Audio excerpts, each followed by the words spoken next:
Dr. Sithole, yazi abantu bekumele kube ngibuza la.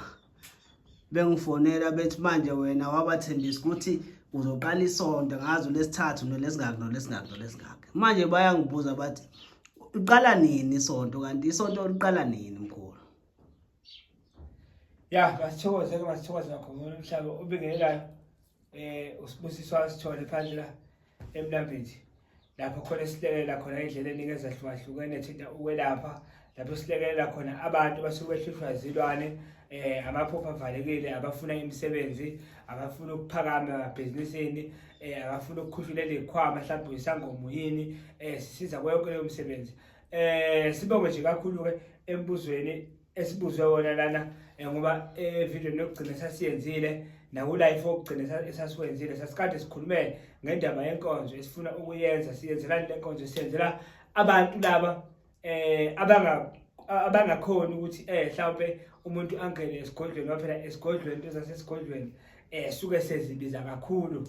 So esontweni lapho khona suke kuwukuthi siyanekela njengane nawo ukuthi siyakuprofita noma siyakudlulela. Mase sikudlulelile sikwazi ukuthi manje sesiyakulapha, nase sikulapha siyakhuluma ukuthi silaphana kanjani.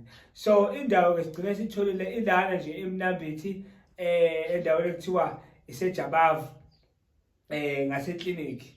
Nawufika nje eklinikhi uyabuza lapho, noma uyangifonela uma ukuthi uzoze esontweni, uyangifonela sikwazi ukuthi sikuphe kahle inkombandlela. Kodwa indawo ugcine sitholile for okwesikhashanyana, kodwa sizozama ukuthi sigcine sitholile eyethu ngoba khona sitholile, kodwa sisazama-ke lapho ukuthi sakhe kahle-ke sikwazi ukuba siyisebenziseke for ukuthi sikwazi ukuthi silekelele abantu lapho khona sibe sibamba khona-ke inkonzo njalo ngoLesithathu, uLesihlanu bese kuba isonto. So indawo sitholile, abantu-ke abafisayo ukuza bengeza ngobuningi babo, bengeza amagumbi amalo omhlaba. Indawo sitholile impela. Vele ama-calls-ke sike sawathola amaningi abuzayo ukuthi indawo ngabe siyayithola noma phela sesibheka indawo. So-ke indawo itholakele-ke, kule sonto nje leli. Ofunayo ukuza noma kusasa nje kusasa kuLesithathu, ofunayo ukuza engakwazi ukuthi-ke eze kule ndawo esishoyo, afone sibe sesimupha inkombandlela lapha ku-WhatsApp, simupha inkombandlela akwazi ukuthi asondele. Then na usondela uyazi lapho phela kufanele uphathe umnikelo ka-R100 noma ka-200, ngoba mhlawumbe mabe sikuhloleleni mhlawumbe siyakupha isiwasho, siyakupha incweba, siyakupha lesikupha kona mhlawumbe ka-R100, mhlawumbe ka-R50, mhlawumbe ka-R20 ukwazi ukukhanyisela camakho. Hayi mkhulu, ngiyathemba bazwile.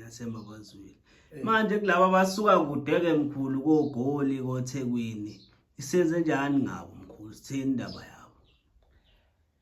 Lo mbuzo umuhle kakhulu phela. Khona abazosifoyela from Cape Town, obani, oSwaziland, oBotswana, oMaputo, besifonela abantu befuna ukuza. So kulezo ndawo ezikanjalo ngithi mina abantu bengeza njengoba ngisho ukuthi angithi kuba uLesithathu, uLesihlanu, isonto. So angithi lapha sizokwazi ngisho ukukhipha inamba ka-WhatsApp lapho khona esizokwazi ukuthi senze i-group khona. Masenza i-group khona, i-group yawo wonke umuntu okhona emhlabeni, ngoba umabe wena ufuna si-add edropini, siyaku-add edropini lapho khona sokwazi ukuthi mhlawumbe baseThekwini siyeza siba u-10, sikwazi usimtholele indawo noba u-10. Yabona sokwazi ukubala ukuthi okay mhlawumbe abantu baseThekwini abafuna ukufika sebeba u5 noma sebeba u10, sisakwazi ukutholela indawo mhlawumbe baseGoli abakuphi kuphi. So nje akusho kodwa ukuthi nawe ukude akwazi ukuza, uyeza nje ukwazi ukuhlangela nabanye abantu esontweni, sikwazi ukulekelela njengoba usuke uzolasha nje nawufika uze esigodlweni uza nje kanjalo. Akazi ukuyaphenduleka yini? Hayi, ngiyathemba impela abazwile mkhulu. Ngiyathemba impela abazwile. So nje kule nkonzo kuningi esizobe sikwenza, kuningi kakhulu, ngoba inhloso kahle inhloso yonqani iyale nkonzo ngoba sifuna ukufundisa abantu ukuthi kuyaphileka ngaphandle kwezithwalo. Kuyaphileka ngaphandle ukuthi wena uzuthi wena ufuna isigubhu, ufuna ukuthwala, ufuna ukwenzani.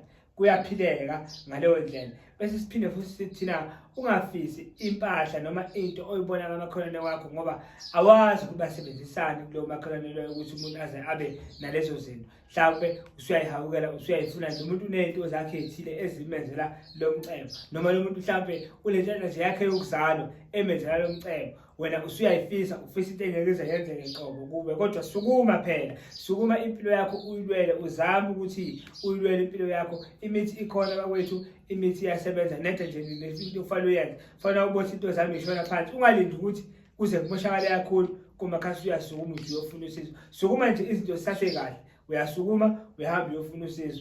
Uyakwazi ukuthi uma ungezanga kimi noma ngawubani uyofuna usizo, akuhlole labo nto zakho shoniswa yini phansi, ukwazi ukuthi akusize uphumelele.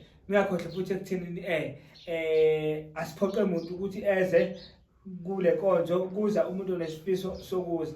Siphinde futhi sikhumbuze abantu ukuthi sibonge laba abasithembile bakwazi ukufika kithi, sabalekele nje sibalekelela ngayo. Nalaba okungakenzeki kubona bengafona besho ukuthi sithole ngapha kangenzeki 1 2 3, ngoba phela ekugcineni fanele ukwazi ukuthi uxhumane nomelaphi wakho, nibone ukuthi nawe ukuthi khona inkinga kaphumi kuyona, siphuma kanjani kuleyo nkinga leyo. Ungagijimi uyothi umuntu i-scam yini, ngoba ekugcineni akekho umuntu emhlabeni ongathiwa uyi-scam noma uyini. Kuphela wena ubona usizakalanga, xhumana nomelaphi wakho uze usizakale, nibekezelelane ngoba baningi abantu esisuke sibasiza. So uma mhlawumbe uzofona uthole ukuthi isikhathi awutholi umuntu ocingweni,